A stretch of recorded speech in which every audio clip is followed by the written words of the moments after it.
নমস্কার বন্ধুরা, good morning. কেমন আছেন সবাই? আমি সুপর্ণা, আর আমার নতুন একটি ভিডিওতে আপনাদের অনেক অনেক ওয়েলকাম জানাই। আশা করছি যে যেখান থেকে আমার এই ভিডিও দেখছেন আপনারা প্রত্যেকেই খুব ভালো আছেন। তো আজকের দিনটা ছিল শুক্রবার, আর এখন ঘড়ির কাঁটাই বাজছে সকাল 6:30, আর আপনাদেরকে সাথে নিয়ে আজকের দিনটা এখন থেকেই স্টার্ট করছি। তো ভিডিওটা দেখতে থাকুন, আশা করছি আপনাদের ভালোই লাগবে। তো সকালে যে সমস্ত কাজ থাকে আর কি, ঘর মোছা, ঘর ঝাড়ু দেওয়া, জামা কাপড় কাচা, তো ওগুলো হয়ে গেছে। আর এখন চলে এসেছি রান্নাঘরে সকালের জলখাবারটা বানিয়ে নেব। আর কালকে রাতে না ঘুগনির কড়াই, মানে ওই মটর কড়াই আর কি ভিজিয়ে রেখেছিলাম। তো আজকে ঘুগনি করব আর একটু রুটি করে নেব। আর কড়াইটা না অনেক দিন ধরেই রয়ে গেছে, আর বেশি দিন রাখা যেত না, তাই ভাবলাম আজকে ঘুগনিটা বানিয়ে নিই। তো ওদিকে ঘুগনির কড়াই আর আলুটা প্রেসারে সেদ্ধ করে নিয়েছি, আর এদিকে এখন রুটিগুলো একে একে করে নিচ্ছি। আর আজকে না খুব বেশি রুটি করছি না, ওই অল্প করেই করছি আর কি, কারণ আমি ঘুগনি দিয়ে মুড়ি খাবো। আর ঘুগনি হলেই আমি একটু মুড়িটাই খাই আর কি, মানে ঘুগনি দিয়ে মুড়ি খেতে আমার বেশ ভালোই লাগে। তো তাই যখন করে ঘুগনি করি, তো আমি আর রুটি খাই না, ওই ঘুগনি দিয়ে মুড়ি খেয়ে নেব। তো যে কটা খাবে খাবে, বাকি থাকবে। রিমি যদি খায় তো খাবে, তা না হলে তো ছাতুই খাবে। তো দেখা যাক ও ঘুম থেকে উঠে এখন রিমি কী খেতে চায়। তো রুটি খেলে খাবে, তা না হলে ছাতু খেলে খাবে আর কি, যেটা খায় খাবে। তো যাই হোক, ওইদিকে রুটিগুলো হয়ে গেছে, এখন তরকারিটা তাড়াতাড়ি চাপিয়ে নেব। তো ঘুগনিতে আজকে আর পেঁয়াজটা দেবো না, ওই একটু আদা জিরে বেটে নিয়েছি, তো ওটা দিয়েই ঘুগনিটা বানিয়ে নেব। তো প্রথমে একটু তেজপাতা আর কাঁচা লঙ্কা ফোড়ন দিয়ে দিলাম, তারপরে আদা জিরে বাটাটা দিয়ে একটু টমেটো দিয়ে দিলাম। তারপর রেগুলার যে সমস্ত মশলাগুলো থাকে, ওই একটু হলুদ গুঁড়ো, লঙ্কার গুঁড়ো, জিরের গুঁড়ো, একটু ধনের গুঁড়ো দিয়ে মশলাটাকে খুব ভালো করে কষিয়ে নিয়ে সেদ্ধ করে রাখা কড়াই আর আলুটা দিয়ে তার ভালো করে নাড়াচাড়া করে নিয়ে জল দিয়ে দিলাম। তো ওদিকে তরকারিটা ফুটতে থাকবে, এদিকে আমি চাটাও কিন্তু বসিয়ে দিয়েছি। তো রুটি তরকারি রেডি হয়ে গেছে, এখন খেতে দিয়ে দেব, তারপরে নিজেও একটু চা খেয়ে নেব, আর তারপর বাকি কাজগুলো আস্তে ধীরে গুছিয়ে নেব। তো আমি আর এখন টিফিনটা করলাম না, আমি শুধু একটু চা আর বিস্কিট খেয়েছি, তো আমি পরে খেয়ে নেবো আর কি। আর এদিকে যে কটা বাসনপত্র জমেছিল আমার টিফিন করার পর, তো এই বাসনপত্রগুলো এখন একটু মেজে দিয়ে রান্নাঘরটা পরিষ্কার করে নেব। আর ওইদিকে বাসনপত্র মাজতে মাজতে নাড়িটা পুরো ভিজেই গিয়েছিল, তাই ভাবলাম একেবারে স্নান টান করে নিই, তারপরে রান্নাটা চাপাবো আর কি। তো এখন স্নান টান করে নিয়েছি, নিয়ে ঠাকুরের পুজো টুজো দিয়ে আর এই ঘরটা একটু গুছিয়ে নিচ্ছি। হালকাতে ডাস্টিংয়ের কাজ ছিল, ওটা করে নিয়েছি, নিয়ে আজকে বেড কভারটা একটু চেঞ্জ করে দিলাম।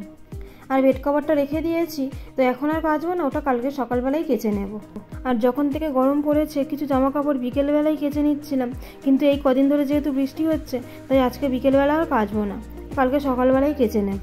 তো যাই হোক, কথা বলতে বলতে কিন্তু এদিকে আমার অনেকটা কাজ এগিয়ে গেছে, মানে রান্নাটা কিছুটা বসিয়ে দিয়েছি। ওদিকে উচ্ছে আলুটা ভাজবো, তো ওটা বসিয়ে দিয়েছি দিয়ে, আর এদিকে ওই ডুমুরের একটু তরকারি করব চিংড়ি মাছ দিয়ে, তো তার জন্য ডুমুরটা আর কি কাটছি। আর এই কাটা ডুমুর কাটতে প্রায় 1 ঘন্টা টাইম লেগে গিয়েছিল, কেননা ডুমুরের এই ভেতরের যে দানাগুলো থাকে ওগুলো খুব ভালো করে পরিষ্কার করে নিতে হয় আর কি, মানে একটু অর্ধেক দানা থাকলে আর তরকারিটা খাওয়া যায় না। তো তাই ভালোভাবে পরিষ্কার করতে করতে প্রায় 1 ঘন্টাই টাইম লেগে গিয়েছিল। তবে কাটতে একটু সময়ও লাগে আর একটু ঝামেলাও হয় বটে, কিন্তু এই ধরনের খাবারগুলো মাঝে সাঝে খাওয়াও ভালো, মানে স্বাস্থ্যের পক্ষে তো ভালোই, আর খেতেও বেশ টেস্টিও হয়। তবে এই কাটার ঝামেলার জন্যই এই সব খাবারগুলো থেকে একটু দূরে থাকতে হয় আর কি। তবে কাটতে একটু টাইম লাগে বটে, কিন্তু ভালো করে রান্না করে নিলে এতটাই টেস্টি হয় যে খাওয়ার সময় আর এই কাটার যে ঝামেলার কথাটা মাথায় থাকে না। তো যাই হোক, তরকারিটা করার জন্য আমি এখানে একটু আলু কেটে নিয়েছি, একটু পেঁয়াজ টমেটো কুচিয়ে নিয়েছি, একটু আদা রসুন আর কয়েকটা গোটা পেঁয়াজ আর কি কেটে নিয়েছি। ওই পেঁয়াজগুলোকে গোটাই দেবো তরকারির মধ্যে। আর দেখলেন ডুমুরগুলোকে কিন্তু আমি কেটে ভালো করে সেদ্ধ করে নিয়ে জলটা ফেলে দিয়েছি, যাতে করে ডুমুরের যে কষটা ভাব থাকে ওটা চলে যায়। দেন কড়াইতে তেল গরম করে আলুটাকে খুব ভালো করে ভেজে নিলাম, তারপর ওই তেলেই চিংড়ি মাছগুলোকেও ভালো করে ভেজে নিলাম। আর ওদিকে যতক্ষণে চিংড়ি মাছটা ভাজা হচ্ছে, ততক্ষণে আমি এদিকে মশলাটা করে নেব, মানে আদা রসুনটা বেটে নেব, তার সঙ্গে একটু গোটা গরম মশলা দিয়ে দিলাম।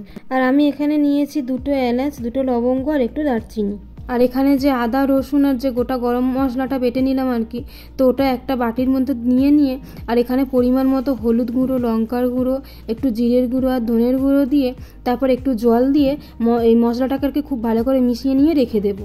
আর এইভাবেই সমস্ত মশলাটা যদি একটু জল দিয়ে মিশিয়ে রেখে দেওয়া যায় তাহলে রান্না করার সময় অনেকটা সুবিধাও হয়, আর মশলাটা পুড়ে যাওয়ার ভয়টাও কিন্তু থাকে না। তো যাই হোক, এদিকে কিন্তু চিংড়ি মাছটা ভাজা হয়ে গেছে। এবার ওই কড়াইতে একটু তেল দিয়ে একটু কাঁচা লঙ্কা আর পেঁয়াজটা খুব ভালো করে ভেজে নিলাম। আর পেঁয়াজটা একটু ভাজা ভাজা হলে ওর ওপরে টমেটোটা দিয়ে দিলাম, তার ওপর পরিমাণ মতো নুন আর একটু চিনি দিয়ে দিলাম। তো এগুলোকে হালকা একটু নাড়াচাড়া করে নিয়ে যে মশলাটা করে রেখেছিলাম ওটা দিয়ে দিলাম। আর এবার এই মশলাটাকে খুব ভালো করে কষিয়ে নেব। তারপর এর উপরে সেদ্ধ করে রাখা ডুমুরটা দিয়ে আবারও খুব ভালো করে নাড়াচাড়া করে নেব। তো মশলাটার সঙ্গে ডুমুরটাকে খুব ভালো করে মিশিয়ে নেওয়ার পর ওর মধ্যে ভেজে রাখা আলুগুলোও দিয়ে দিলাম। তো আবারও একটু আলুগুলোকে নাড়াচাড়া করে নেওয়ার পর যে গোটা যে পেঁয়াজগুলো রেখেছিলাম তো ওগুলো এখন দিয়ে দেব। আর এবার এই সমস্তটা এবার একটু খুব ভালো করে কষিয়ে নেব।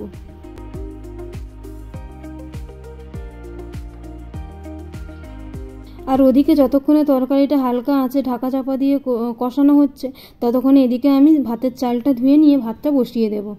আর তারপর বেসিনে যে সমস্ত টুকটাক বাসনপত্র জমেছে ওগুলো এক এক করে মেজে নেব।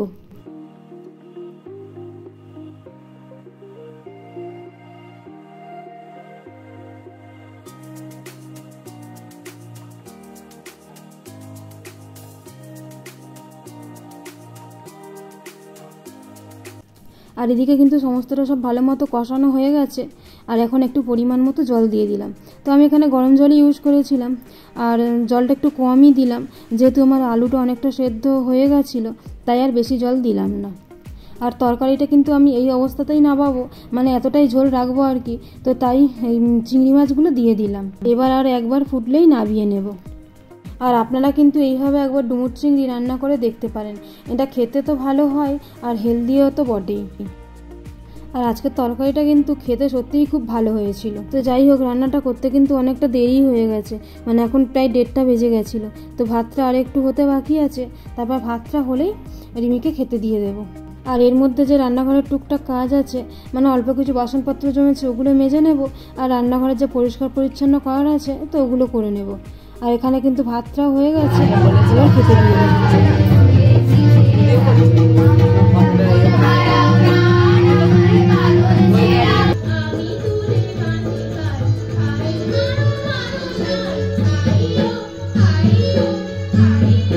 তো গুড ইভিনিং বন্ধুরা, এরপরে কিন্তু আপনাদের সঙ্গে একেবারে আমার সন্ধেবেলায় দেখা হলো। মানে সন্ধেবেলা রিমির গানের ক্লাসে ছিল, তো ওখানে নিয়ে গিয়েছিলাম। আর গান টান হয়ে গেছে, এখন বাড়ি ফিরছি আর কি।